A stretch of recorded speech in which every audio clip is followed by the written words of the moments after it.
Buenos días, mis hermanos amados. Les habla su hermano, su amigo Leoncio Montes de Oca. Este es su espacio Tiempo de Reforma. Hoy, hermanos, seguimos con la segunda parte de la seguridad de la salvación, o salvos por gracia, por su gracia. El día de ayer estábamos analizando algunos capítulos o algunos textos que se han utilizado, aplicando mal la exégesis, aplicando mal la etimología del estudio del texto, para dar a entender que la salvación de un cristiano, una vez que cree, una vez que es nacido de nuevo, está comprometida.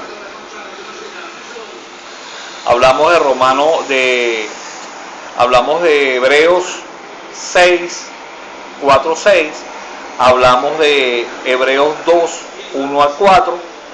Hoy vamos a continuar, vamos a hacer un estudio a 3 textos más que se han utilizado para dar a entender estas situaciones debido a la mala interpretación bíblica de los textos. Hicimos una exhortación también ayer al estudio de las Escrituras, a la necesidad del estudio de las Escrituras, porque lamentablemente pues el evangélico lee mucha Biblia pero no estudia, entonces tiende a sacar mucho de contexto y de formar textos, pretextos en la Biblia. Yo recuerdo que cuando yo estaba comenzando en el evangelio, yo escuchaba mucho a las personas que decían Dios es amor pero también es fuego consumidor.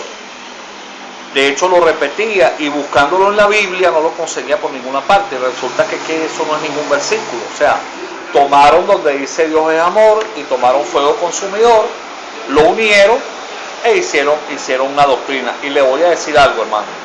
Una mentira toma fuerza igual que una verdad cuando usted la cree. Y si analizan, cuando nosotros analizamos y estudiamos el término fuego consumidor, más bien nos da a entender la misericordia y el amor de Dios, porque esto tiene que ver con la tapa del arca, con el propiciatorio en el día de la expiación, cuando el sacerdote vertía la sangre del cordero por los pecados del pueblo de Israel, y descendía fuego del cielo que consumía literalmente esa sangre, dando a entender que Dios había entrado un año más hasta el siguiente día de la expiación en misericordia con el pueblo de Israel. Ojo, no porque el pueblo de Israel no iba a seguir pecando, era porque el sacrificio había sido acepto. Entonces es necesario entender estas cosas, hermanos. Y vamos a comenzar hoy, si nos da tiempo, porque vamos a hacer esta serie de estudios cortos para hacerlo más accesible, más rápido. Vamos a hoy analizar 2 o 3 versículos, dos o tres textos más que han tomado el sentido arminiano en las congregaciones, y uno de ellos también está en el libro de los Hebreos, que se ha utilizado muchísimo, hermano, y es Hebreos capítulo número 10, versículos 26 al 31, dice así. De hecho ahí dice advertencia al que peca deliberadamente, pero vamos a ver de qué está hablando allí. Dice: bajo la bendición del Padre, del Hijo y del Espíritu Santo de Dios, dice: porque si pecaremos voluntariamente, después de haber recibido conocimiento de la verdad, ya no queda más sacrificio por los pecados, sino una horrenda expectación de juicio y de hervor de fuego que ha de devorar a los adversarios. El que violaba, oiga, la ley de Moisés por el testimonio de 2 o 3 testigos muere irremisiblemente. ¿Cuánto mayor castigo pensáis que merecerá el que pisoteare al Hijo de Dios y tuviere por inmunda la sangre del pacto, en la cual fue santificado, e hiciere afrenta al Espíritu Santo de gracia?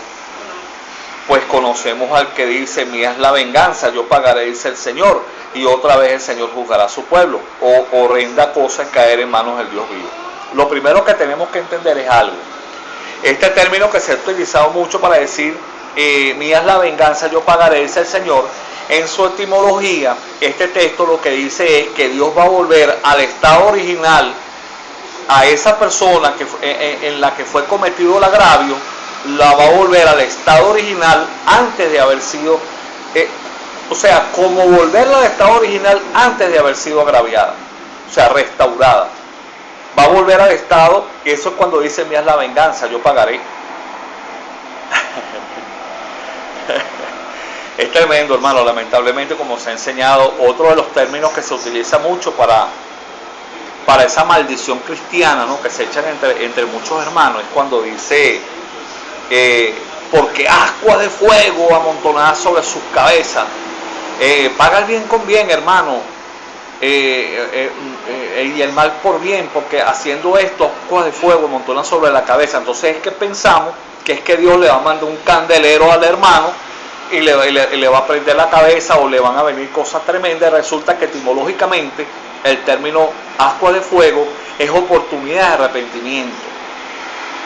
O sea, yo le pago bien al hermano que me hace mal, yo le devuelvo las cosas buenas por malas, todo el tiempo le estoy devolviendo el bien por mal. Llega un momento que este hermano dice, oye, vale, trato mal a esta persona y él siempre me trata bien, siempre hay una sonrisa, siempre hay, y eso son oportunidades de arrepentimiento. Ese etimológicamente es el término ascuas de fuego. Pero lamentablemente, hermano, estas han sido las cosas tremendas. Entonces vamos a analizar este texto, porque se ha utilizado mucho para dar a entender de que si tú cometes algún pecado, de que si tú voluntariamente hiciste algo. Y déjame decirte algo, hermano, lo que estaba haciendo un hincapié, una verdad paralela, no me estoy apartando del tema, una verdad paralela. Cuando el sacrificio era acepto el día de la expiación, el Señor le daba prórroga en misericordia un año más al pueblo de Israel. No porque el pueblo no iba a seguir pecando, sino porque el sacrificio había sido acepto. ¿Qué sucede? El sacerdocio levítico era temporal. Por eso es que Dios cambia el sacerdocio a la orden de Melquisedec, rey de justicia, para que ese sacrificio fuese eterno. Una sola vez, con un solo sacrificio, hizo perfecto a los santificados. ¿Sabe el Señor que no vamos a cometer errores? ¿Sabe el Señor que no vamos a pecar? Claro que sí, pero es que el sacrificio fue acepto, hermano. Entonces, el pecado voluntario aquí estaba hablando, vamos a hacer una exégesis, voy a primero culminar el término, el texto que está hablando, y dice así, versículo 32, pero trae a la memoria los días pasados, los cuales después de haber sido iluminados, sostuviste gran combate de padecimiento. Esta carta, como ya lo dijimos, es una carta que está dirigida a hebreos convertidos, a hebreos que no estaban convertidos aún, que habían vuelto a los sacrificios, a los rituales, porque la persecución, así como había persecución de los judaístas hacia los gentiles para hacerlos prosélitos del judaísmo, también el ataque era contra los judíos, que eran considerados incluso traidores de su propia familia. Ellos estaban siempre acostumbrados a sacrificar, siempre acostumbrados a hacer ofrendas de expiación. Y acuérdense de algo, cuando Jesús dijo, hablan 5 en una casa, 3 contra 2 contra 3, eso es una verdad que trasciende hasta hoy en nuestros días. Hay familias que están peleadas por causa del Evangelio, pero Jesús se refería en ese momento principalmente a los judíos. Entonces es por eso que el capítulo siguiente les habla de la fe, para reforzarles doctrina. Entonces muchos habían vuelto a los rituales de la ley, y vamos a seguir leyendo. Por una parte, ciertamente con vituperios y tribulaciones fuiste hecho espectáculo. ¿Por qué? Porque muchos de los que se convirtieron fueron perseguidos, fueron sometidos a vituperios. Y por otra, llegaste a ser compañero de los que estaban en una situación semejante. Versículo 34.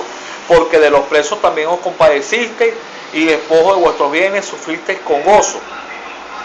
Versículo 35. No perdáis pues vuestra confianza, que tiene gran galardón.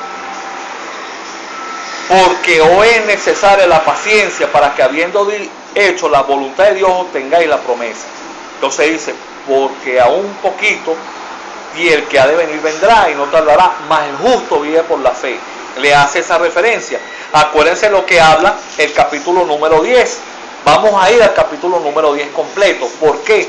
Porque cuando se comienza analizando el versículo 26, dice, porque si pecaremos voluntariamente, hay una relación con todo lo que se viene hablando. Vamos a ir al capítulo número 10, que también tiene conexión con los demás capítulos, pero es necesario leer esto. Dice, capítulo 10, porque la ley, teniendo la sombra de los bienes venideros, o sea, una simbología del nuevo pacto, no es la imagen misma de las cosas. Nunca puede por los mismos sacrificios, oiga, que se ofrecen continuamente cada año, a ser perfectos a los que se acercan. ¿Por qué? Porque ese sacrificio expiatorio lo que hacía era cubrir el pecado. De otra manera, versículo 2, cesarían de ofrecerse, pues los que tributan este culto, limpios una vez, ya no tendrían ya más conciencia del pecado. ¿Ves? Nosotros ya estamos limpios de eso, porque el Señor cumplió la ley por nosotros, porque el Señor se sacrificó en la cruz por nosotros. Versículo 3. Pero en estos sacrificios cada año se hace memoria de los pecados. Ese es el pecado voluntario. Entonces, ¿qué sucedía? Versículo 4. Porque la sangre de los toros y de los machos cabríos no puede quitar el pecado, solamente los cubría. Año a año los cubría. Que es lo que se llama la expiación, cubrir el pecado. No es que eran perdonados, eran cubiertos por misericordia un año más.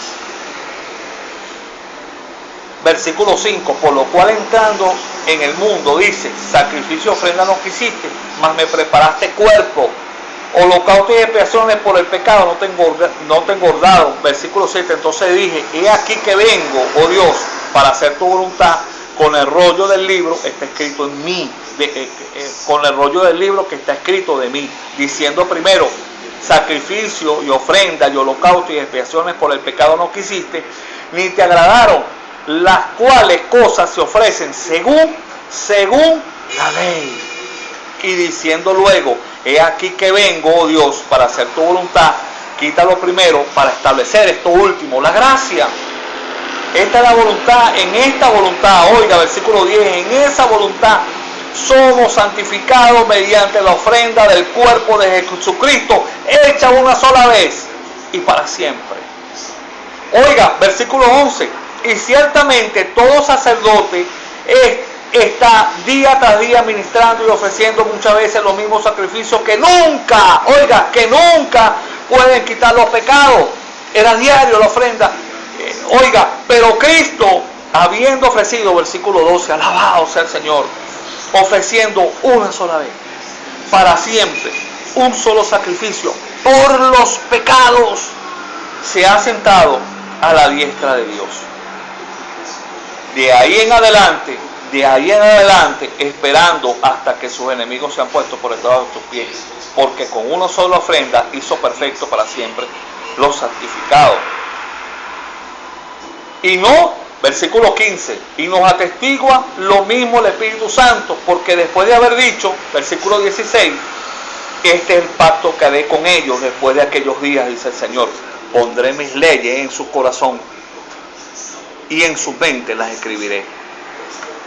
Añade, y nunca más, oiga, y nunca más, oiga hermano, y nunca más me acordaré de sus pecados y sus transgresiones, porque donde hay remisión de esto, no hay más ofrenda por el pecado. Así que hermanos, teniendo libertad de entrar en el lugar santo por la sangre de Jesucristo, por el camino nuevo y vivo que Él nos abrió a través del velo, esto es su carne, y teniendo un gran sumo sacerdote sobre la casa de Dios, acerquémonos pues confiadamente, acerquémonos con corazón sincero, en plena certidumbre de fe. Hermano, por eso es que dice el versículo, cuanto dice, el que pisoteare la sangre, tuviera por inmunda la sangre de Cristo. ¿Por qué? Porque el sacrificio del Cordero era simplemente tipología, era año a año, era expiatorio, pero la sangre de Cristo vino a cubrir completo esos pecados, hermanos, y estas personas no lo reconocían, por tanto, volvían a los sacrificios, volvían a la ley, dando a entender que no habían nacido de nuevo, ¿me entiendes? Y por esto habían hermanos que estaban incluso cavilando en su corazón qué hacer, y por esto es que viene la carta, y por esto en el capítulo siguiente les refuerza y les habla de la fe. Pero en ningún momento está hablando de perder la salvación allí. Estaba hablando de estas personas que no habían nacido de nuevo, que no tenían la certidumbre de lo que Dios... Porque, hermano, claramente lo dice Pablo a los romanos, si creyeres con tu corazón, si confesares con tu boca que Jesús es el Señor y creyeres en tu corazón que Dios le levantó de los muertos, tendrás vida. Porque con la boca se confiesa para la justicia, pero con el corazón se cree para salvación. La cuestión es creerlo. Y ellos no lo creían. Ellos no habían nacido de nuevo. No es para nosotros estos versículos. Para nosotros lo que habla es de haber aceptado esa sangre. De haber aceptado que ese sacrificio una sola vez y para siempre nos hizo perfectos a los santificados que somos nosotros. Eso es lo que habla allí. Y eso es lo que habla, porque conociendo mía es la venganza, yo daré el pago, dice el Señor. Hermano, esta persona, y fíjense lo que dice el versículo 30, para los que hablan, versículo 30, 10:30 dice, pues conocemos al que dice, mía es la venganza, yo pagaré, dice el Señor. Y otra vez, oiga, el Señor juzgará a su pueblo. ¿Cuándo el Señor ha juzgado a su iglesia? Está viendo que esto no habla a nosotros, hermano, esto no acontece a nosotros. Estaba hablando de ellos, de los que estaban volviendo a los sacrificios, a los rituales, a los que estaban haciendo el pecado voluntario, porque espiaban, pagaban por ese pecado que hacían. Hermano, es necesario que nosotros estudiemos la palabra en su contexto, que podamos entender estas cosas, para no caernos, desviarnos en estos problemas, en estas situaciones. Otro de los versículos que se ha utilizado mucho es Segunda de Pedro, capítulo 2, versículos 21 y 22. Dice así. Segunda de Pedro, capítulo 2, versículos 21 y 22. Porque mejor les hubiera sido no haber conocido el camino de la justicia, porque después de haberlo conocido, no dice haberlo vivido, sino que lo conocieron. Judas también conoció. Volverse atrás del santo mandamiento que les fue dado, pero les ha acontecido lo del verdadero proverbio: el perro vuelve a su vómito y la puerca lavada a revolcarse en el cieno. Oiga, hermano, y el versículo 20, dice, ciertamente si habiéndose ellos escapado de las contaminaciones del mundo por el conocimiento del Señor Salvador Jesucristo, enredándose otra vez en ellas, son vencidos, su potestad viene a ser peor que el primero, porque mejor les hubiera sido no haber conocido el camino de la justicia. Pero ¿de quién está hablando, hermano? Capítulo 2, porque hubo, versículo 1, porque hubo también falsos profetas entre el pueblo, como habla entre vosotros, falsos maestros, que introducirán encubiertamente herejía destructora y aún negarán al Señor que los rescató, trayendo sobre sí mismo destrucción repentina. Habla de hacer mercadería con las ovejas, está hablando de los falsos maestros, los falsos profetas. Desde ese entonces, hermano, había gente que se estaba introduciendo en el evangelio y sacando gente. Lo hacían los gnósticos, los místicos, los moabitas, los montanitas, los ebionitas, los misticistas, los judaístas, personas que estaban tratando, como Satanás sabe que no puede destruir la verdad, pero trató de permear la palabra, de filtrarla, y lo logró, hermano, y esta es la necesidad de que hoy por hoy en nuestras congregaciones haya maestros. Estas iglesias, Éfeso, Gálatas, Corintios, Colosenses, ya no existen, hermano, se difuminaron. De hecho, muchos de estos lugares geográficos donde estaban estas iglesias ahorita pertenecen a la famosa ventana 1040, un sitio donde ni siquiera se puede predicar abiertamente el evangelio. Turquía, Asia Menor, zonas donde el evangelio, pero gloria a Dios por aquellos que corrieron la palabra y que llevaron el evangelio a muchos lugares. Y es nuestro deber hoy, hermano, luchar contra estas falsas doctrinas que están metidas hoy por hoy en las iglesias. En muchas iglesias, en muchas congregaciones, hermano, se predica basura en el evangelio. Positivismo, acuerdo mental. Estos son doctrinas gnósticas. El evangelio de la prosperidad, eso es basura, hermano, con todo respeto dentro del evangelio. Dios no prospera, pero yo no porque yo tenga que pactar por eso, ni tenga que comprar la palabra. Es necesario capacitarnos día a día. Yo le doy gloria a Dios porque se están levantando gente de la paz de los sepulcros, gente que están obligando a sus líderes a estudiar, a capacitarse, que se hacen preguntas, pero ¿cómo es esto? Porque antes lo primero era, ay, hermano, tenga cuidado, no toque el ungido, yo. No, hermano, usted es ungido también. Todos los que tenemos al Espíritu Santo somos ungidos. Que hay personas que tienen diferentes ministerios, diferentes llamados, diferentes, es otra cosa. Pero todos somos ungidos. Y otro de los versículos que también se ha utilizado mucho es el de Gálatas. Gálatas 5:4, para darte a entender que el que se desliga de Cristo se aparta de la gracia. Dice Gálatas 5:4, de Cristo desligasteis lo que por la ley os justificáis, de la gracia habéis caído. Entonces dan a entender que de repente un hermano que cometió un error, ya está listo, está perdido. Y resulta que eso no tiene nada que ver. Cuando usted lee Gálatas capítulo 5, dice, está pues firme en la libertad con que Cristo nos hizo libres. Y no estéis otra vez sujetos a yugo de esclavitud. ¿Por qué? Versículo 2. He aquí yo, Pablo, os digo, que si os circuncidáis, de nada os aprovechará Cristo. ¿Por qué? Porque en ese entonces, cuando usted estudia el contexto de los Gálatas, los judaizantes se estaban metiendo allí y estaban enseñándole a las personas que aparte de la gracia tenían que cumplir el pacto de la circuncisión para poder ser salvos. Y dice, y otra vez testifico, versículo 3, a todo hombre que se circuncida, que está obligado a guardar toda la ley. ¿Por qué? Porque no solamente era cumplir un solo ritual de la ley, no, tenía que cumplirlo todo.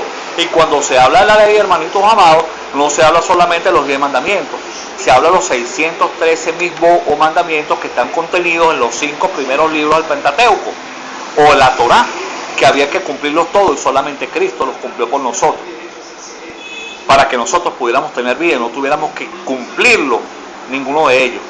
Porque no es nada más guardar el sábado, no es nada más circuncidar, no. Si vas a cumplir uno, tienes que cumplirlos todos. Es por eso que dice, si te desligas de Cristo, o sea, si no estás reconociendo la gracia que te salvó y estás volviendo a las obras de la ley, vas a tener que cumplirlas todas para poder ser justificado. De hecho, dice el versículo 5, pues nosotros por el Espíritu Santo aguardamos por la fe, por el Espíritu Santo los que nacimos de nuevo, por fe la esperanza de la justicia, porque en Cristo Jesús ni la circuncisión vale algo ni la circuncisión, sino la fe que obra por el amor. De hecho, Pablo dice en el versículo 7, estabas corriendo bien, corríais bien, ¿quién os estorbó? Para no ser persuadido por la verdad. Oiga, hermano, de hecho Pablo hace observación, oye, han empezado por el Espíritu, van a terminar ahora otra vez en la carne. O sea, ¿qué están haciendo? ¿Qué están haciendo? Y lo más tremendo, versículo número 12, dice el 11, y yo, hermano, yo Pablo, si aún predico la circuncisión, porque yo soy todavía perseguido, así pues, óigame, querían anular la obra de la cruz con la obra de la circuncisión, por eso dice el versículo 12, ojalá se mutilasen los que perturban. O sea, aquellos que estaban llamando a las personas a que tenían que cumplir las obras de la ley, circuncidarse para poder ser salvos, añadiéndole obras a la fe. Oiga, versículo 13, porque vosotros, hermanos, a libertad fuisteis llamados, solo que no uséis la libertad como libertinaje para la carne, sino servíos los unos a los otros por medio del amor, porque toda la ley queda cumplida en una sola palabra, ama a tu prójimo como a ti mismo. Entonces, hermano, realmente es necesario que nosotros analicemos todas estas cosas, que podamos entender muchas de estas cosas. Hay un pasaje en Romanos 13:11 que dice también, lo ponía por acá, dice, y esto conociendo el tiempo, que ya es hora de levantaros del sueño, porque ahora está más cerca de vosotros vuestra salvación que cuando creímos. Se da a entender, oye, ve, hermano, a medida que uno camina está más cerca de la salvación. No, hermano, estaba hablando más cerca, cuando usted analiza el contexto, está hablando de la venida de Cristo por nosotros, el arrebatamiento, cuando se procederá en un abrir y cerrar de ojos, la glorificación del cuerpo. Pero ya usted está salvo, hermano. Hermano, es necesario que usted pueda avanzar en esto, porque lamentablemente muchas iglesias se han únicamente se limita a la salvación, pero es que la salvación es un regalo. El Señor dijo, el Señor dijo ir por todo el mundo predicando el Evangelio, bautizando y enseñándole. O sea, establecer el reino de Dios. Decir que el reino de Dios se había acercado a los hombres. Nosotros nos fue dado el mensaje de reconciliación, pero estamos predicando un Dios, hermano, el Dios que predican muchos cristianos, muchos evangélicos, no es el Dios de la Biblia. Un Dios que nos manda a nosotros a estar siempre gozosos. La Biblia dice estar siempre gozoso, pero Él está airado, Él está molesto, Él está iracundo. Un Dios que nos dice que, oiga, que no solamente tenemos que perdonar a nuestros enemigos, sino amarlos. Ah, no, pero Él los destruye. Un Dios que nos dice que si un hermano es hallado en alguna falta, nosotros que somos espirituales, lo restauremos en amor. Ah, no, pero Él se va de Él se aparta, lo deja a merced. Lo entrega a Satanás, porque no entendemos ese término. No es hacer una oración para que Satanás se lo lleve. El término lo que traduce es déjenlo a merced. O sea, no lo solten más, Y vamos a hablar de eso más adelante. Eso es tremendo, hermano. Porque Pablo está diciendo a ese hombre en 1 Corintios capítulo 5, el 1 al 5, a fin de que su carne, si es cortado el propósito de Dios en la vida de ese hombre, pero su espíritu se salva en aquel día. Está hablando de su espíritu, está hablando de su alma. Es tremendo, hermano. No vamos a entrar en esa profundidad ahorita, pero es necesario entender estas cosas. Pablo lo dijo, todo me es permitido, pero no todo me conviene. Todo me es lícito, pero yo no me dejaré de dominar de ninguna cosa. Porque hay un motivo, hay un propósito en Dios. El Señor lo dijo, si me amáis, guardad mis mandamientos. Él honra a quien lo honra. Hay un propósito, cosas que se pueden perder. El ministerio, la familia, la vida física incluso. Pero hermanos, prediquemos un evangelio con confianza verdadera, una salvación a que Dios te llamó. Más adelante vamos a seguir hablando, vamos a hablar de qué es lo que Juan habla cuando dice del pecado que es de muerte. ¿De qué está hablando allí? Vamos a hablar de la blasfemia contra el Espíritu Santo, que se atribuye a la iglesia no puede blasfemar contra el Espíritu porque ya la glorificó, 1 Pedro 4:14. Los que blasfemaban ¿quiénes eran los que blasfemaban contra el Espíritu? Hechos 7, 51, 52. Esto lo vamos a ver en la próxima entrega, hermano. Sean bendecidos, se les ama, su hermano y su amigo, Leoncio Montedioca, bendiciones.